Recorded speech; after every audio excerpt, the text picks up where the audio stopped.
morning class. Welcome to Kholeshwar Genius CBSE School Amazogai. This is our science class, class 7. The first chapter we are going to learn. In last lecture we are learn about the nutrition plants. Today we are going to learn our remaining part of the lesson. In last lecture we learn about the carbohydrate, protein, fat, vitamins and minerals and the nutrients means जो सब चीज़ खाते हैं उन सब में कौन सी चीज़ का अंतर्भाव होना चाहिए, ये सब चीज़ों के बारे में हमने जानकारी ली है। और पोषक तत्व कौन सी होनी चाहिए, इन सब चीज़ों के बारे में जानकारी ली है।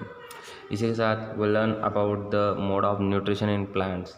The mode of nutrition in plants is basically depend on the water, carbon dioxide and minerals. The raw materials are present in their surrounding. यानी हमारे आसपास इन चीज़ों का अंतर्भाव या ये चीज़ें हमारे पास देखी जाती हैं. The nutrients enable living organism to build their bodies, to grow, to repair damaged parts of their bodies. और इसी की वजह से हमें जो चोट वगैरह लगती है वो हम नेचुरली उसको अच्छी तरह से ठीक कर सकते हैं. और इसके दो पार्ट हैं, मतलब न्यूट्रिशन कैसे रहते हैं, एक एटोट्रॉपिक होते हैं और एक हेटरोट्रॉपिक्स होते हैं. मतलब स्वयंपोषी या परपोषी जो हम कहते हैं. जैसे उसमें जाना हमने स्वयंपोषी कौन होते हैं, जो खुद का खाना खुद बनाते हैं, जैसे प्लांट्स. और दूसरे हैं हेटरोट्रॉपिक्स, यानी animals and humans are heterotrophs and the only plants are autotrophs. यहाँ तक हमने जानकारी ली थी. अब हम जानेंगे अगला part, the photosynthesis. Photosynthesis is the food making process in plants. जो वनस्पति होते हैं जो अपना खाना बनाते हैं, उस प्रक्रिया को प्रकाश संश्लेषण क्रिया ऐसा कहते हैं. Leaves are the food factories of plant.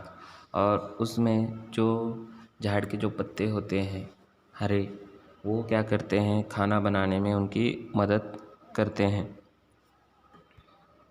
The synthesis of food in plants occurs in leaves, therefore all the raw materials much rich there. और बाकी सब जो चीज़ें हैं वो भी होनी चाहिए, जैसे कि water and the minerals present in the soil are absorbed by the roots and transport to the leaves.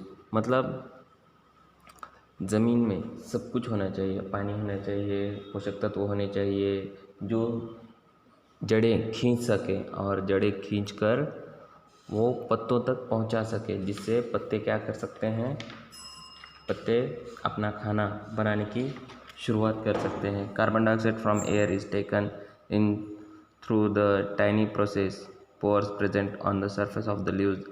These pores are surrounded by guard cells. Such pores are called cytoplasm. यानी कि छेदिकाएँ.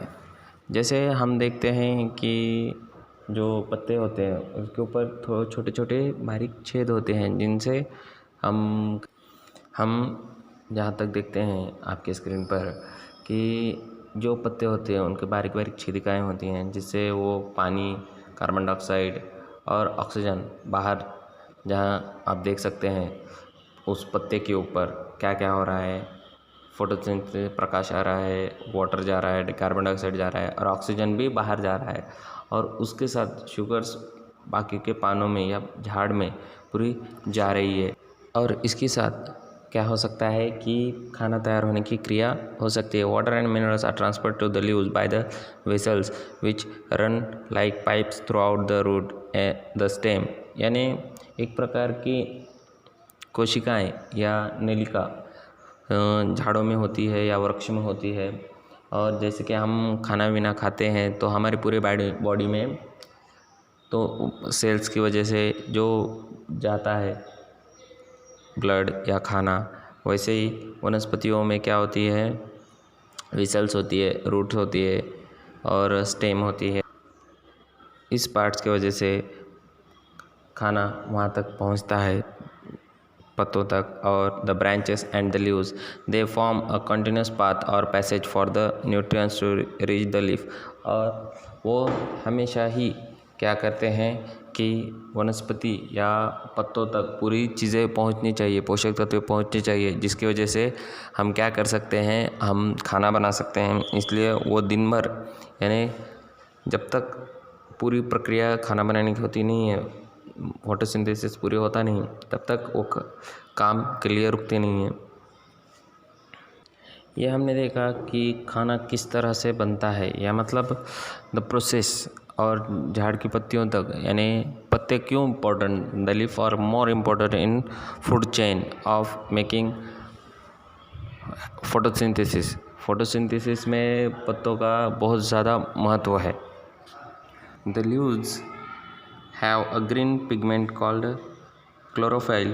It helps to leaves capture the energy of the sunlight. This energy is used to synthesize food from carbon dioxide and water. Since the synthesis of food occurs in the presence of sunlight, it is called photosynthesis.